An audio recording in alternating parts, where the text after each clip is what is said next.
Halo adik-adik, selamat hari Minggu. Kak Rena, gimana kabarnya hari ini? Sungguh amat baik. Kalau adik-adik di rumah, gimana kabarnya hari ini? Sungguh amat baik. Adik-adik yang di rumah pasti percayakan kalau kasih Tuhan Yesus itu tidak terbatas, seperti air di sungai. Nah, sekarang adik-adik bangkit berdiri yuk, karena lagu ini ada gerakannya loh. Jangan lupa diikutin ya. Yang semangat, musik!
Adik-adik masih semangat kan untuk memuji Tuhan? Yuk kita nyanyiin lagu yang kedua ya. Ikutin gerakannya dengan semangat ya. Musik.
Adik-adik, sekarang tiba saatnya kita mempersiapkan hati kita untuk mendengarkan firman Tuhan. Kakak minta adik-adik gak ada lagi yang main, gak ada lagi yang makan, semuanya fokus, semuanya bersiap untuk menyanyikan lagu ini bersama-sama. Kita fokus sebentar ya adik-adik, gak lama kok, kita mau mempersiapkan hati kita.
sebab Kau Allahku.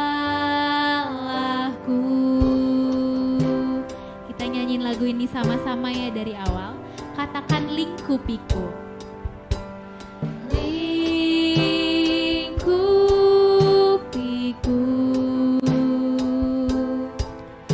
dengan sayapmu,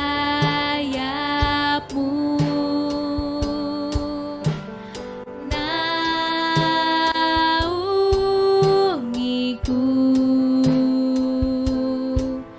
dengan kuasa-Mu di saat badai bergelora. Ku akan terbang bersama-Mu, Bapa Kau Raja atas semesta. Ku tenang sebab Kau katakan di saat badai bergelora. Di saat badai bergelora, ku akan terbang bersama-Mu, Bapa Kau Raja atas semesta. Ku tenang sebab Kau katakan ku tenang Tuhan. Ku tenang sebab Kau katakan sekali lagi ku tenang Tuhan. Ku tenang sebab Kau Allahku.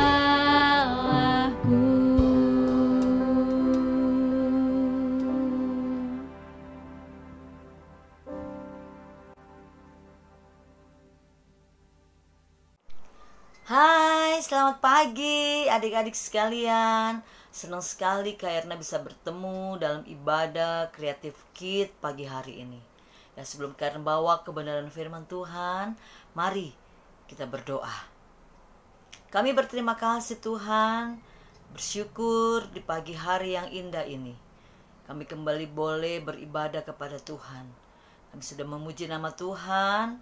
Saatnya kami mau dengar firman-Mu. Tuhan tolong urapi kami semua, agar setiap firman yang kami dengar, kami boleh mengerti, dan kami boleh tanam dalam hati kami. Kami melakukan firman itu dengan sungguh-sungguh. Tuhan tolong, biarlah urapan Tuhan tinggal dalam setiap hidup kami semua. Kami siapkan hati kami untuk terima firman-Mu di dalam nama Tuhan Yesus Kristus. Haleluya. Amin. Haleluya, puji Tuhan. Adik-adik yang terkasih dalam Tuhan Yesus Kristus, kita sudah memuji nama Tuhan ya lewat pujian yang girang-girang, bersukacita. Nah, hari ini kita kembali boleh belajar kebenaran firman Tuhan. Kalau kita mau pelajari dari minggu-minggu yang lalu bagaimana Kak Dona, bagaimana Tante Pesta memberikan pengajaran-pengajaran firman Tuhan tentang seorang Nabi Abraham ya, yang disebut sebagai bapa orang percaya, dan Nabi Nuh. Katakan Nabi Nuh beserta dengan anak-anaknya masuk pada satu bahtera, diselamatkan oleh Tuhan. Nah, hari ini kita akan belajar kebenaran firman Tuhan tentang seorang Nabi Musa, seorang nabi yang dipakai Tuhan dengan luar biasa.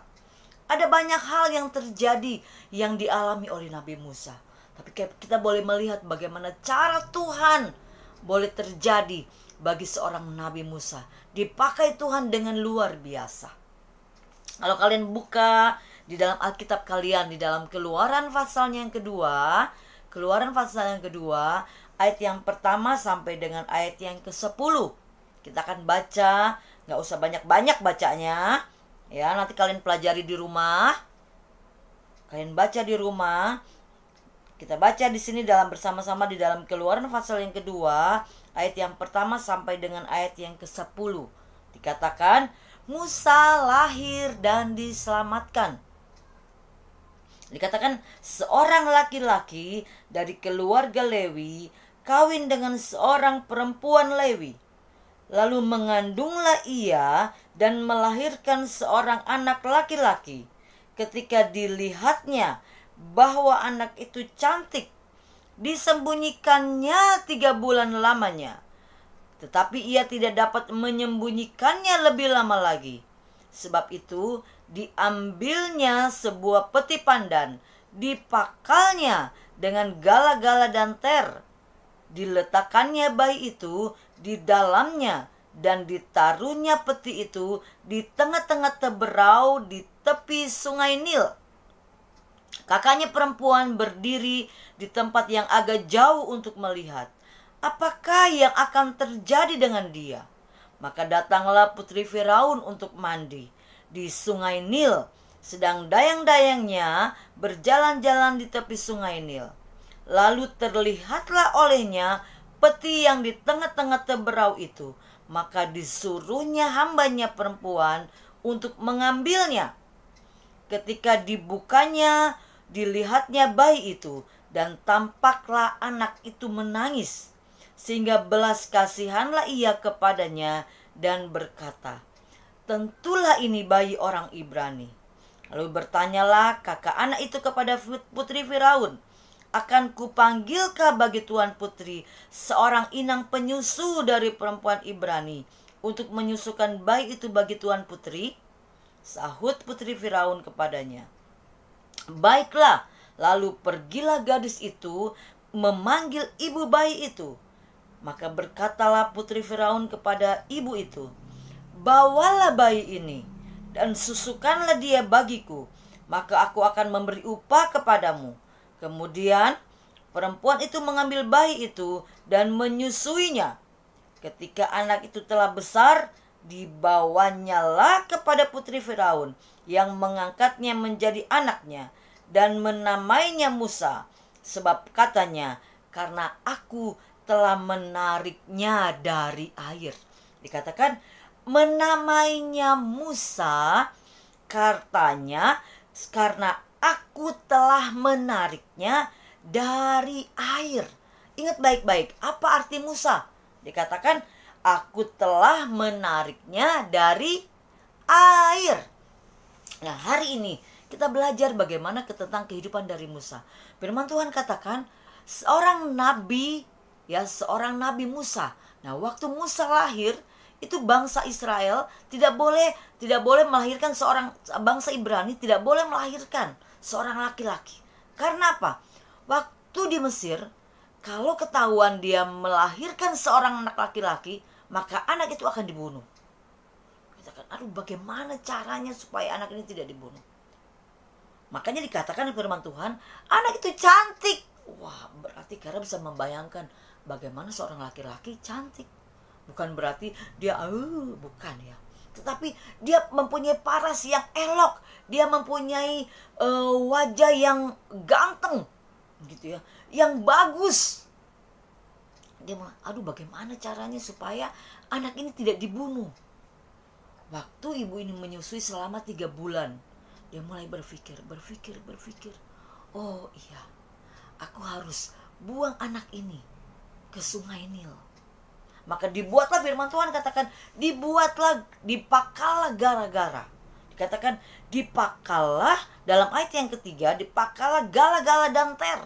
Artinya dibuat satu tempat, satu peti, di anyaman, dibuat. Supaya apa? Anak ini ditaruh di dalamnya, supaya tidak hanyut. Nah, waktu dia mulai dimasukkan ke dalam satu peti, firman Tuhan katakan, dibawanya lah di tengah-tengah teberau, di tepi sungai Nil. Teberau, apa sih teberau itu? Nah, pada zaman dahulu teberau itu adalah sejenis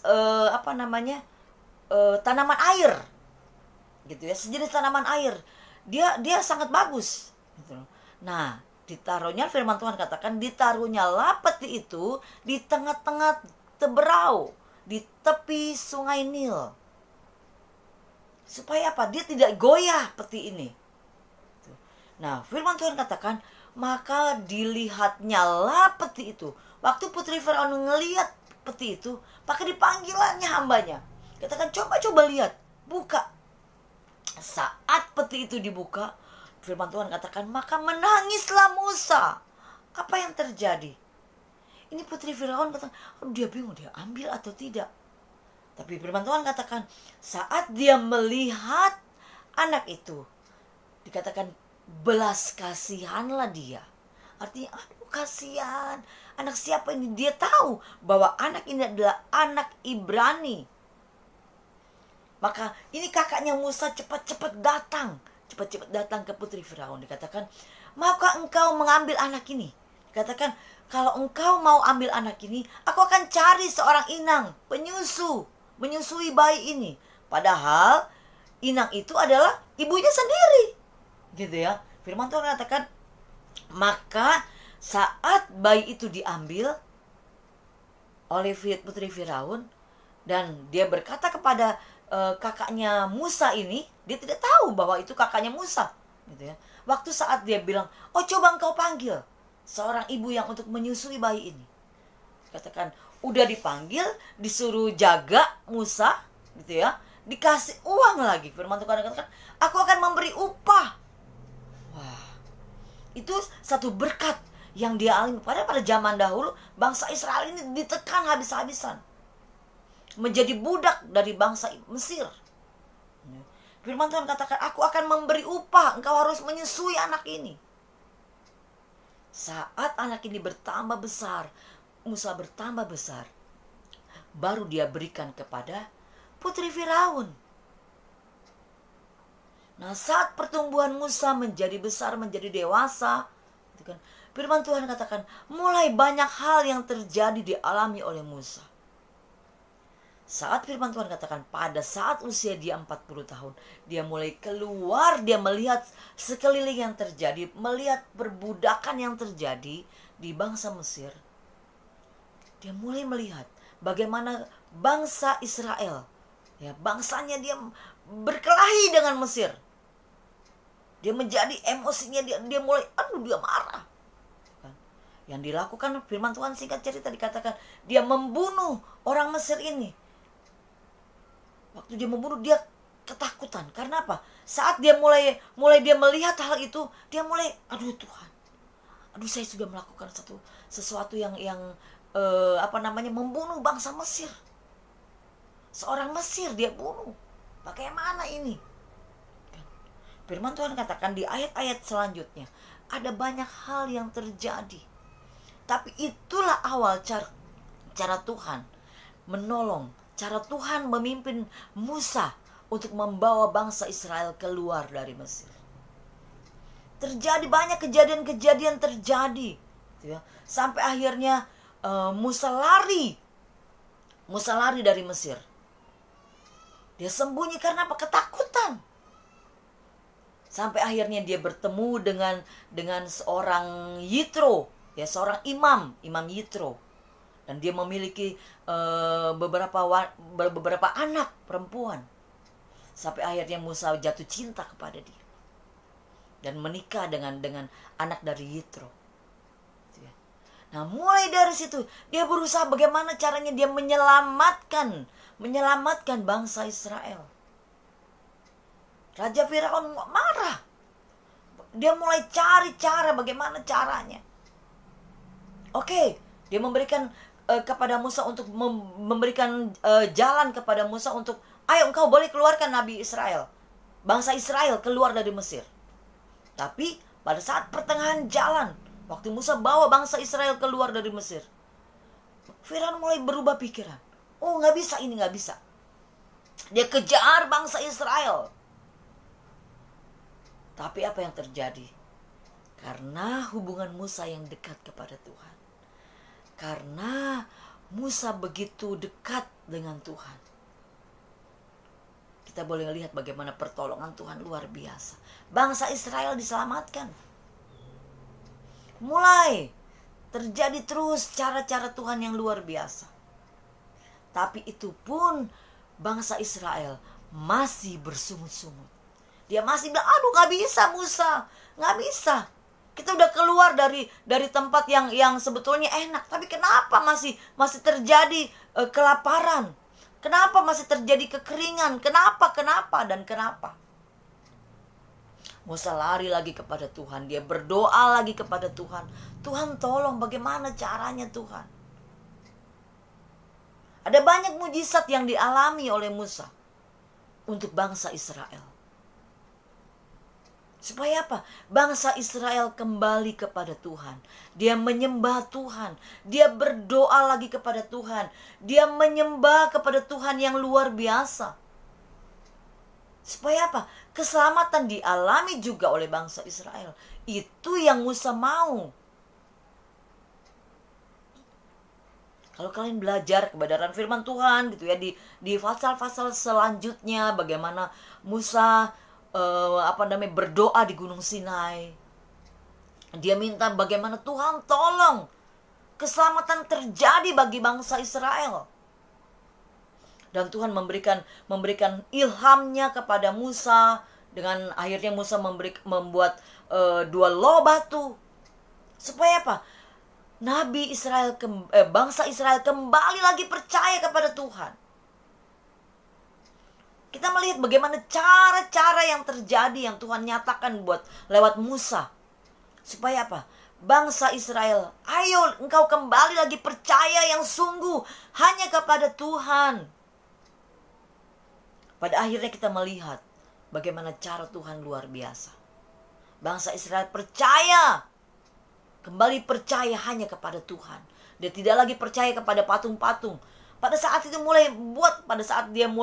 bangsa Israel mulai marah, mulai rasa sungut-sungut gitu ya. Dia sempat membuat satu patung lewat emas. Menyembah kepada patung. Tapi itu terjadi dihancurkan oleh Tuhan. Supaya apa? Kembali percaya.